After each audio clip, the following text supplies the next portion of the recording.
Good afternoon, I'm Joash Malimban. Today on Newsfeed Weekend. Dismissed Bamban Tarlac City Mayor Alice Guo's name will no longer appear on the municipality's list of local chiefs. This comes after a Manila court ruled that she is undoubtedly a Chinese citizen and therefore unqualified to hold public office.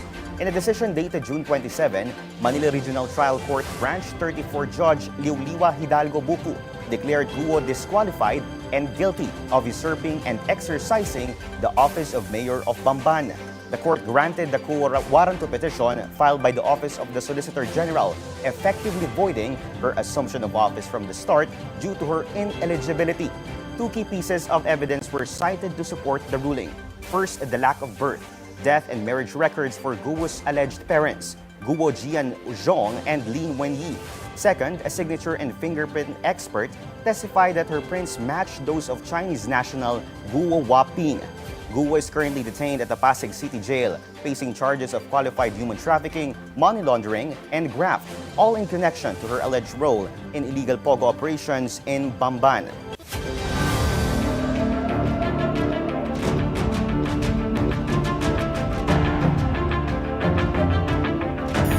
The Health Department held its first online counseling session for Filipinos affected by the Iran-Israel conflict. Health Secretary Ted Herbosa led the activity over the weekend, attended by at least 60 overseas Filipino workers based in Israel. Participants received psychological first aid and debriefing through breakout rooms, facilitated by psychiatrists and psychosocial experts. In coordination with the Department of Foreign Affairs and the Department of Migrant Workers, officials plan to conduct similar sessions every 2 weeks, depending on their needs. The DFA earlier reported 146 Filipinos lost their homes to missile strikes. Of that number, 128 have already been resettled in temporary shelters. Over 100 have been repatriated, while 75 others are confirmed to return home soon. Thousands gathered at UP Diliman in Quezon City over the weekend to celebrate the third installment of Love Laban Pride PH Festival, in time for the culmination of the Pride Month. Rainbow flags filled the UP Diliman Academic Oval as members of the LGBTQ+ community and their allies marched to celebrate Pride and push for gender equality. Greeting each other with Happy Pride, attendees enjoyed a lively atmosphere of music, colorful fashion, and festive stalls offering food, games, and merchandise. Despite the sudden downpour, the LGBTQ+ community and allies continued the celebration, while also enjoying live performances at the UP Sunken Garden.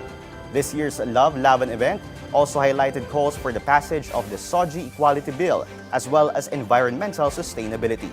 The festival was organized by Pride PH in partnership with the Quezon City government. Organizers say the festival has seen rapid growth since its first year in 2022. For this year, organizers have targeted 250,000 participants nationwide. In a social media post, President Ferdinand Marcos Jr. expressed his admiration for tennis star Alex Eala, who made history by becoming the first Filipino to reach a WTA Tour singles final at the Eastbourne International in the United Kingdom. After Eala's impressive runner-up finish, PBBM praised her for her remarkable achievement and encouraged her to push forward. Eala is now ranked world number 56, the highest ever for a Filipino in tennis history. And those are the news this hour. I'm Joash Malimban. Stay tuned with the Billionaire News Channel. Good afternoon.